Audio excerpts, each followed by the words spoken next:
So, isang magandang umaga po sa lahat sa ating po na nandito. Welcome po tayo sa umagang ito na sa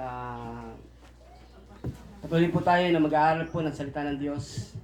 At kung meron po tayong Bible, basahin po natin sa 1 Corinthians 2:14.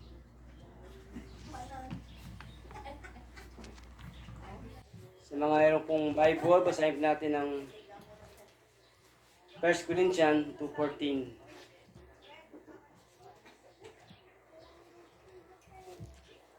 Ayan po.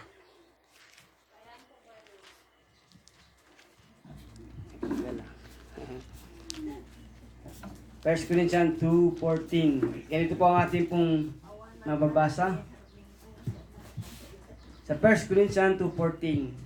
Sapagkat ang taong hindi nagtataglay ng Espiritu ay hindi kayang tumanggap ng mga kaloob mula sa Espiritu ng Diyos.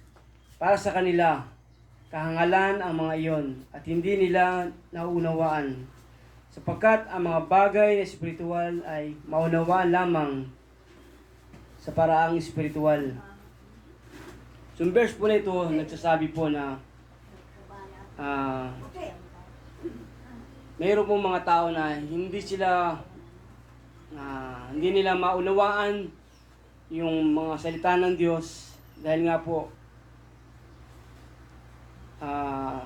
para sa kanila ito po isang kahangalan kasi yung salita po ng Diyos ay spiritual po, at maunawa lamang ito sa pamagitan ng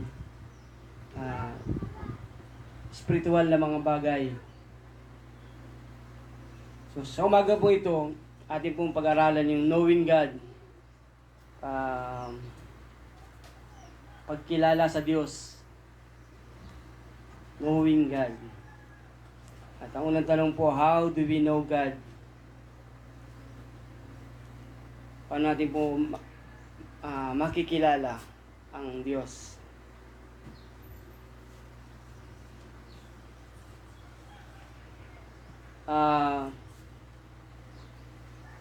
May mga paniniwala po nga na yan sinabi po nung isang linggo na meron pong iba't ibang paniniwala about God.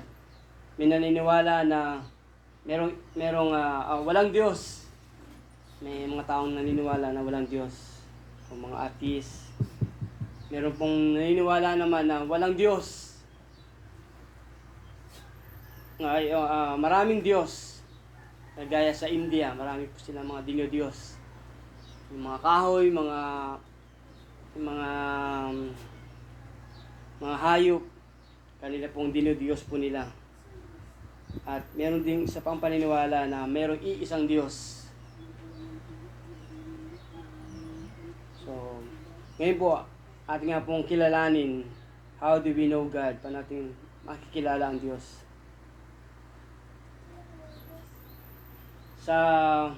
Sino pong nalalangin? Kaninang umaga, kung tayo po nalalangin, malalaman natin na mayroon pong Diyos. Kasi kanina kausap lang natin siya. Di po ba? At alam natin ng Diyos na ating pong pinalanginan ay tumutugon sa ating pong mga panalangin. Sinasagot yung ating mga panalangin.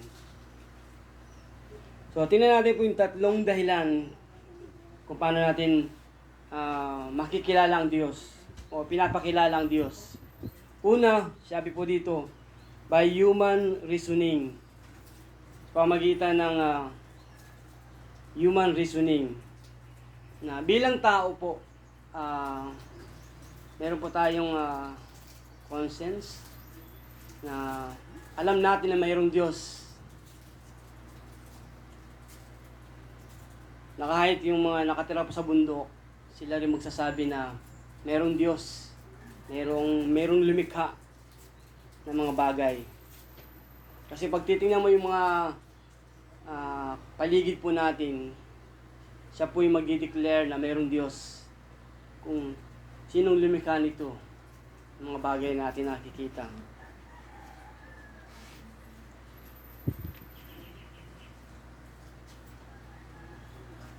Basahin po natin sa Romans chapter 2 verse 15. Yan po tayong Bible. Sa Romans chapter 2 verse 15. Ganito po ang ating mababasa. Ipinakita sa kanilang mga gawa na nakasulat sa kanilang mga puso ang panuntunan ng kautusan.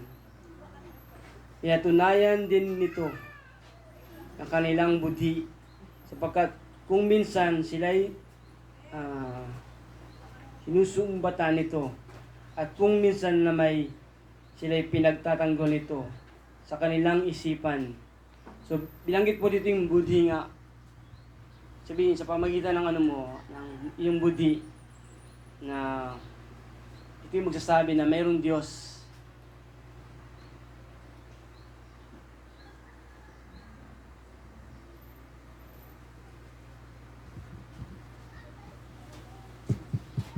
At marami pong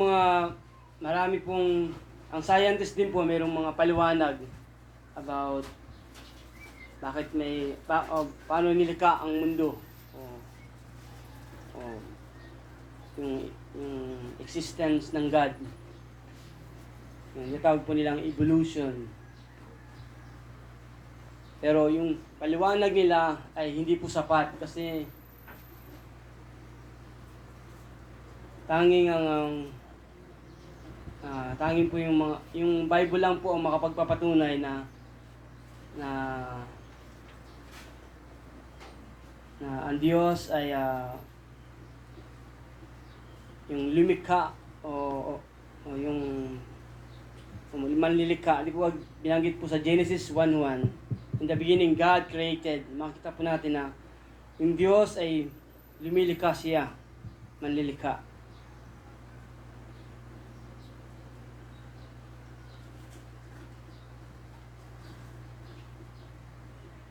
So makita po natin by human reasoning, nagsasabi po na mayroong Diyos na lumikha o mayroong Diyos na makapangyarihan. Pangalawa po na dahilan kung paano natin makilala ang Diyos, sa pamagitan po ng Bible, mismo through His Word, makikilala po natin ang Diyos.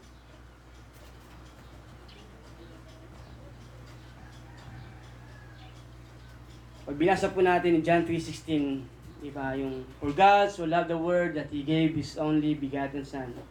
So whoever believe on Him should not perish but have everlasting life. Makita po natin noon na ang Diyos ay mapagmahal. Mahal niya yung kanyang nilikha, na ayaw niyang mapahamak. Kaya ipinadala niya yung kanyang bugtong na anak para sila ay magkaroon ng kaligtasan. So, through His Word, pinapakilala ng Bible kung sino ang Diyos. Sabi dito, the Bible reveals God's character, will, and plan. Sa pamagitan ng human reasoning, alam lang natin na mayroong Diyos. Pero dito sa Bible, ang Bible na nagpapatotoo po na dito mo malalaman yung karakter ng God, yung kanyang kalooban, yung kanyang mga plano. Pinapaliwanag po niya kung ano yung mga layunin ng Diyos, mga plano niya. Minsan pa, basahin po natin ang 1 Peter 1:17. 1 Peter po, 1:17.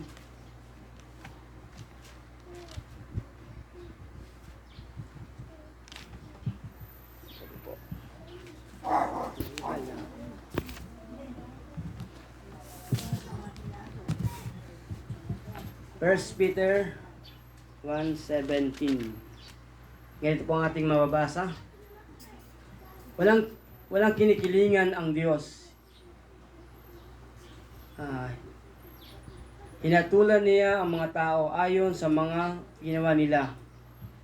At dahil tinawag ninyo siyang Ama, mamumuhay kayong may takot sa Kanya habang kayo'y nasa mundong ito.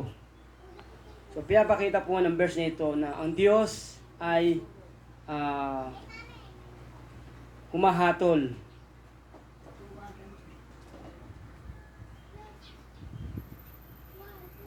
o judge o makatarungan. So, dito pinapakita na ang Diyos po ay makatarungan o humahatol siya na oras na tayo po ay nagkasala, dapat parusahan o magbayad siya sa kanyang kasalanan.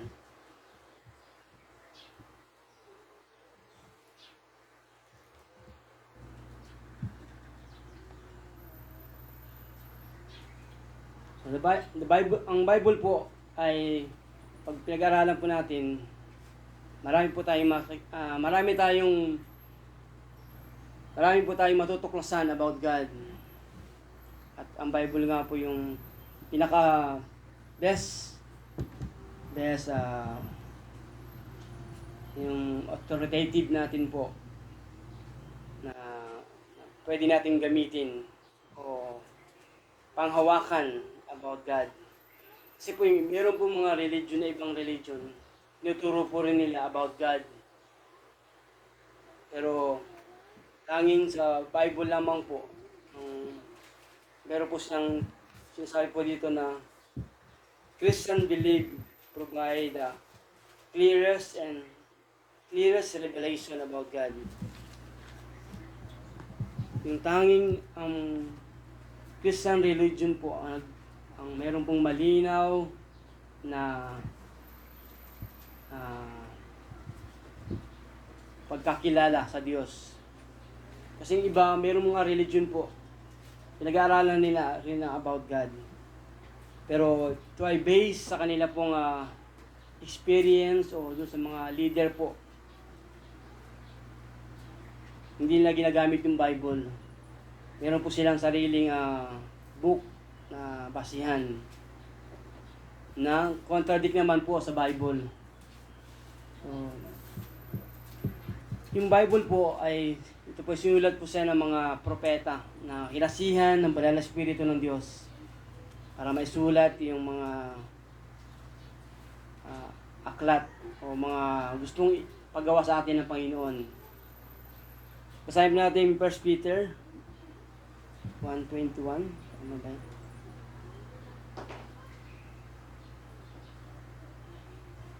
O 2 Peter. 2 Peter.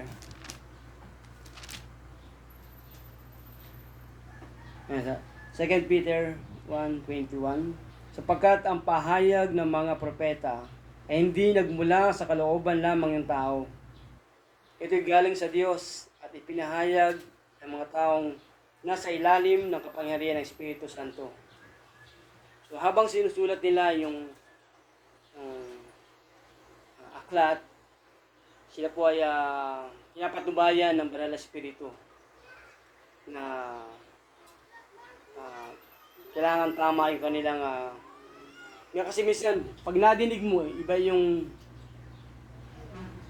pag naidikta sa iyo, minsan iba yung nagagawa natin o iba yung naisusulat. So kaya po mayroong banal na Espiritu, siya yung mag-correct. Once na ito ay sinabi ng Diyos na isulat mo yung mga ganitong bagay, so yung banal na Espiritu ang mag-guide para talagang word for word ay talaga ang maisulat sa gabay ng banal na Espiritu, hindi sa kaisipan lamang ng tao. Mamamangha po tayo sa Bible kasi ang sumulat po nito ay 40 different author, 40 na katao na iba't iba ang lugar, iba't ibang panahon, pero sila po ay may isang layunin o nagkakaisa sila, hindi naglalaban-laban. Kasi nga po yung banal na Espiritu ang nag-guide po sa kanila habang ito po ay ginagawa nila. So, knowing God through His Word. Pag tayo po ay gusto natin makilala pa ang Diyos, tuloy tayo na mag-aral ng salita ng Diyos. Hindi ka nagsasayang ng oras ng panahon kapag nag-aaral ka o nagbabasa ka ng salita ng Diyos. Dahil sa pamagitan nito, nangungusap ang Diyos sa iyo. Na parang kausap mo lang ang Panginoon. Siya yung nagsasalita dito.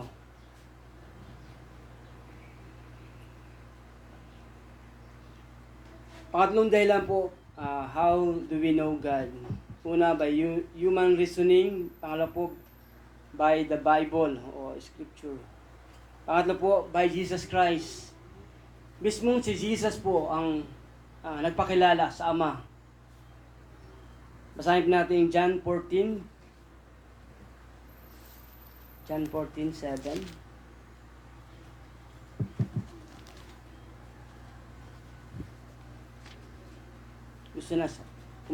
Gusto ninyong makilala ang Diyos, si Jesus mismo po, siya yung nagpakilala sa kanyang Ama. Sabi po dito sa John 14:7, kung ako'y kilala ninyo, kilala rin ninyo ang aking Ama. Mula ngayon ay kilala na ninyo siya at inyo nang nakita. Sinabi ni Felipe, Panginoon, ipakita po ninyo sa amin ang Ama at masisiyahan na kami. Sumagot si Jesus, kitagal na ninyo akong kasama. Hanggang ngayon hindi mo pa ako kilala, Felipe. Ang nakakita sa akin ay nakakita na sa Ama. Bakit mo sinasabing ipakita mo sa amin ang Ama? Hanggang verse 11 po. Hindi ka ba naniniwalang ako'y nasa Ama at ang Ama ay nasa akin? Hindi sa akin nanggaling ang sinasabi ko sa inyo. Ngunit ang Ama ang nanatili sa akin, ang siyang gumaganap ng kanyang gawain. Maniwala kayo sa akin. Ako'y nasa Ama at ang Ama ay nasa akin. Kung ayaw ninyong maniwala, sinasabi ko, maniwala kayo dahil sa mga ginawa ko. So, mismo si Jesus po ang nagsasabi dito na ipinapakilala niya yung Ama. Yung Diyos. Kasi po ang Diyos, hindi siya nakikita. Maaaring kilala lang nila ang Diyos through His name. Pero si Jesus, kilala niya ang Diyos o yung Ama niya. Dahil iisa sila. Sabi rito, yung nakakita sa akin ay nakakita na sa Ama. Ibig sabihin, yung buhay ni Jesus ay parang reflection ng Ama, ng Diyos Ama. O yung mga ginagawa ni Jesus, yun ang mga katangian ng Diyos. Dahil hindi niya ginagawa ang isang bagay ng sa kanyang sarili lamang, kundi nung pinapagawa sa kanya ng Ama.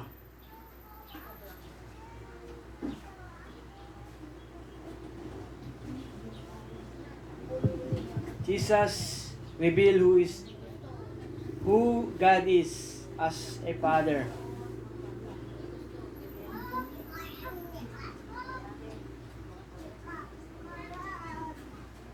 Through Jesus' life, makita po natin po na yung lahat ng ginagawa po ni Jesus, yun po yung mga katangian ng Diyos Ama. Example po, yung pong compassion for the weak. Meron po siyang compassion sa mga mahihina. O, mahal niya yung mga taong mabababa. Yung mga taong may sakit, di po ba pinapagaling niya yung may mga karamdaman, may sakit. May mga emotional problem, tinutulungan niya. Yung mga outcast, yung mga pinagtatabo niya ng mga lipunan, kumbaga, inaabot niya. Pinapadama niya yung pagmamahal. At even yung mga bata po, children, sabi ni Jesus, hayaan niyo lumapit sa akin yung mga bata. Dahil sa kanila naghahari ang Panginoon o ang Diyos. So, Through Jesus' life po, makikita natin yung character ng God. Dahil si Jesus, meron po siyang dalawa yung kanyang nature, God and man. Siya po ay Diyos at tao. Tao talaga ni sinilang, pero siya rin ay Diyos na nagkatawang tao.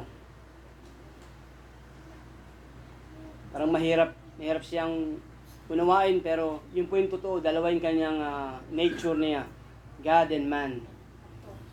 God, gusto niya kasing ipakilala yung Diyos Ama niya na Diyos. Man, para maunawaan niya yung sitwasyon natin. Kasi hindi niya, maring alam niya, pero mas maunawaan niya kung ma-experience niya. Na yung tao pala, umiiyak pala yung mga tao. Yung mga tao pala nahihirapan. Yung mga tao pala napapagod. Parang, so lahat ng iyon ay naranasan ni Jesus nung siya naging tao. Nung siya ay Diyos, maring alam lang niya yun, pero iba yung nararanasan talaga. So, pag tayo lumapit kay Jesus, maunawaan po niya tayo dahil lahat ng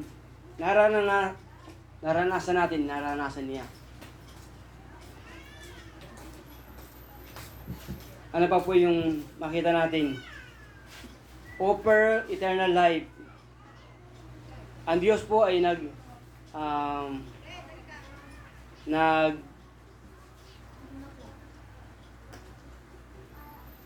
nag-aalok ng kaligtasan.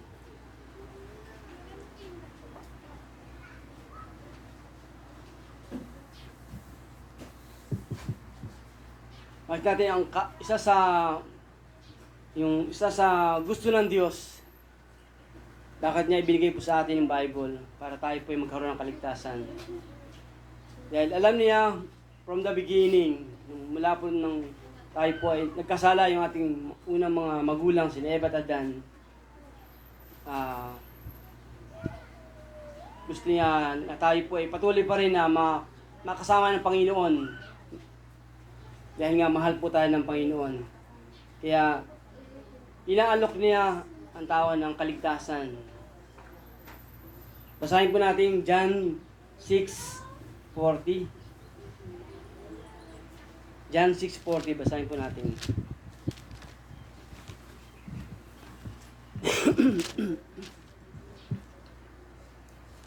John, John 6:40. Ano po siya sabi dito? Ito po yung mababasa natin sa John 6:40. Sapagkat ito ang kalooban ng aking Ama. Ang lahat na nakakita sa anak at sumampalataya sa Kaniya ay magkaroon ng buhay na walang hanggan, at siya'y muli kong bubuhayin sa huling araw.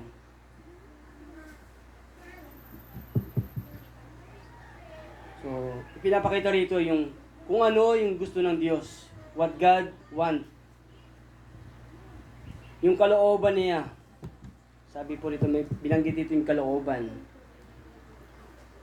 Sapagkat ito ang kalooban ng aking Ama. Meron pong purpose ang Panginoon. Meron siyang layunin na tayo po iligtas. Ayaw niya tayo mapahamak po. Ano pa po? Sinasabi po dito na ang lahat na nakakita sa anak at sumampalataya sa Kaniya. So, isa pang requirement dito yung maniwala o sumampalataya. Sumampalataya tayo sa Panginoong Hesus. Ang gusto ng Ama, ang Diyos Ama, tayo ay sumampalataya sa ating Panginoong Hesus. Nire-require niya na sumampalataya tayo sa ating Panginoong Hesus.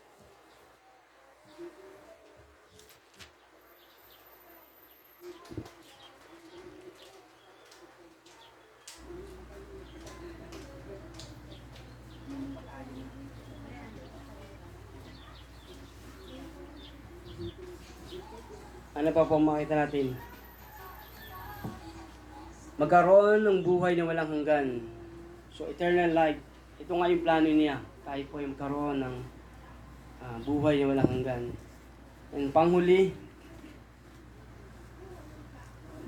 sabi dito yung at sila'y muli kong bubuhayin sa huling araw. So, meron pong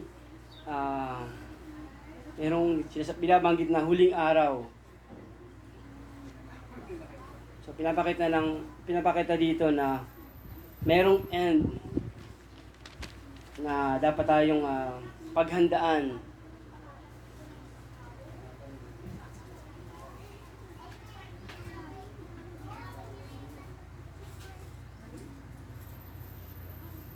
Sabi, muli ko silang bubuhayin. Gusto ng Panginoon na kasama tayo, na muli tayong buhayin ng Panginoon sa huling araw. Dahil siya yung nasa kanya yung buhay na ating pong ninanais natin. Na yung buhay natin po dito, pansamantala lang, hindi po pang matagalan. Meron pong next life po na dapat natin pinaghandaan. Nag-aaralan po natin yung knowing God. Gusto natin makilala ang Diyos. Gusto natin makilala ang Diyos. Hindi lamang by human reasoning na kilala natin by name ang God.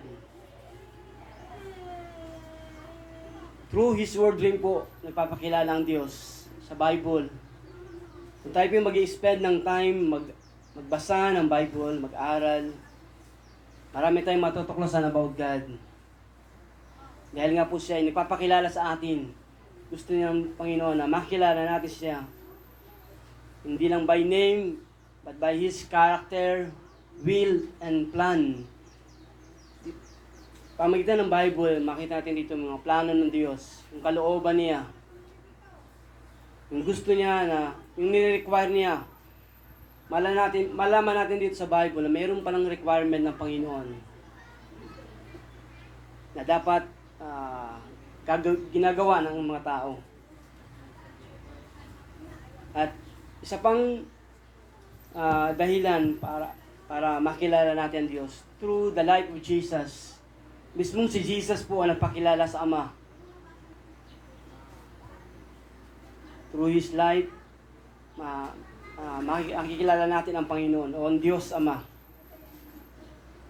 Na ang Diyos pala ay mahabagin. Ang Diyos pala ay gusto niya gumaling tayo sa ating mga sakit. At higit sa lahat, gusto ng Diyos na tayo magkaroon ng kaligtasan. At yun ang ginawa ni Jesus. Namatay po siya sa krus para iligtas tayo at mabayaran ang ating mga kasalanan.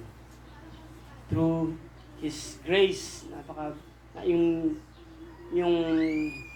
biyaya ng Diyos ay napakalawak po. Hindi tayo minsan deserving, pero mahal po tayo ng Diyos. Basahin po natin yung isang verse na lang po. Sa Romans chapter 5.